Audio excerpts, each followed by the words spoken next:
Today, Ninja and I focused on his outdoor loose leash behavior. We took 4 laps around our office without aiming for like a jog or just speed. I wanted to see how many laps it would take him to stop pulling me towards doorways.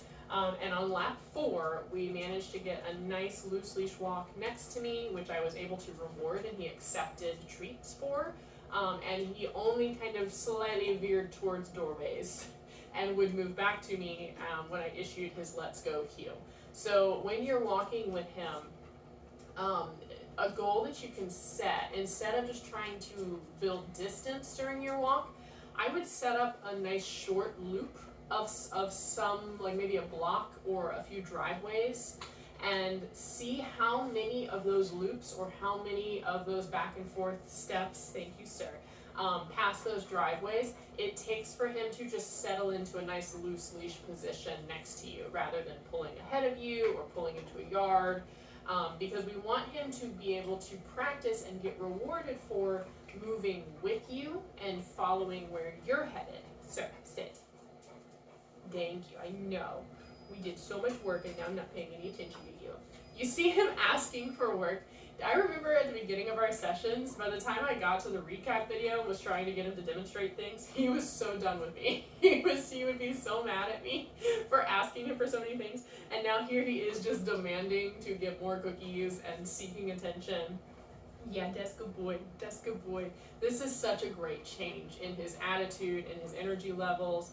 He did break 100 today, and we will continue to aim for maybe 90 pounds. I think we can get there. And once we're at 90 pounds, we'll see how he's feeling, we'll see how he's looking, and if that's a nice healthy weight for him, maybe see if we can bump it back to 85 instead. But that'll be up to our veterinarians in some follow-up exams, and it's probably, I'll be honest, it's probably going to take another 8 months or so to see those next 10 pounds get off. So from 99 to 90, it's probably going to be another 8 months because we want to make it a slow and steady progress. We don't want to overwhelm or overtax him as we try to lose this weight. So just keep doing what you're doing at home. It's working wonderfully. Yeah. We did end our session today with a nail trim, and he tolerated the restraint for actually a lot longer than I thought he would. You did great, buddy. You were very patient with us. And I think the reason why he did get kind of squirrely with us towards the end was not because of anything that we were doing. I think he was just starting to exhaust his joints and his legs and maybe even cramp up a little bit, because we do have to hold one of his legs up in order to trim those nails. And over time, just like we can get crampy, you know, we can cramp a muscle up if we have to hold it in an odd position or overexert it. He probably was starting to cramp up a little bit too by the end of the session. And so he did get a little squirrely. We just let him kind of walk a little bit. I did some of our bows to help kind of stretch him out again. And we were able to finish with no flinching, no flailing, no little whimpers from him. He was a good, strong, patient boy for us for the nail trim. Yes, yes you were. Last thing we worked on today, after we did our outdoor sessions with loose leash etiquette, I got him to perform some sits while moving with me through our lobby space. And what I did was I was aiming for a sit in the heel position. The reason why I wanted to practice that is because it can be very important, good boy, when you're walking with Ninja and you see something potentially distracting, like maybe a chicken bone on the ground, or another dog that's at the other end of the street, or maybe a bicyclist or pedestrian that could get him a little excited. Can you sit? Yep.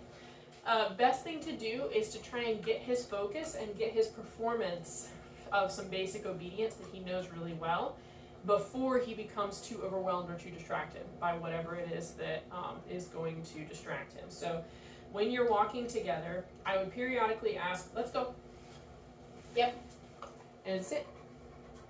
Just periodically ask for him to stop and sit next to you before you reissue your let's go.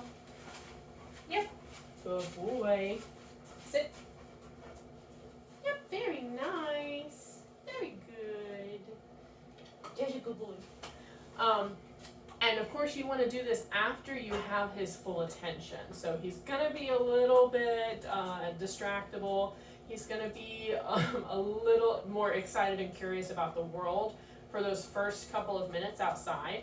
That's another reason to set yourself kind of a short loop goal when you're walking with him instead of just aiming for a nice long distance, because as you travel that same loop, the new and the novelty of it wears off. So Ninja is more ready to focus in on you and what you need from him, and then you can start to practice these kind of stops and starts, asking for him to sit next to you, and then reissuing your let's go cue. And you can especially use that when distractions present themselves, so that you can keep him focused on what you need from him instead of on a potential snack that's on the ground or a cat that's hiding under a car and decides to dash away. Let me know if you have any questions about working with him outside.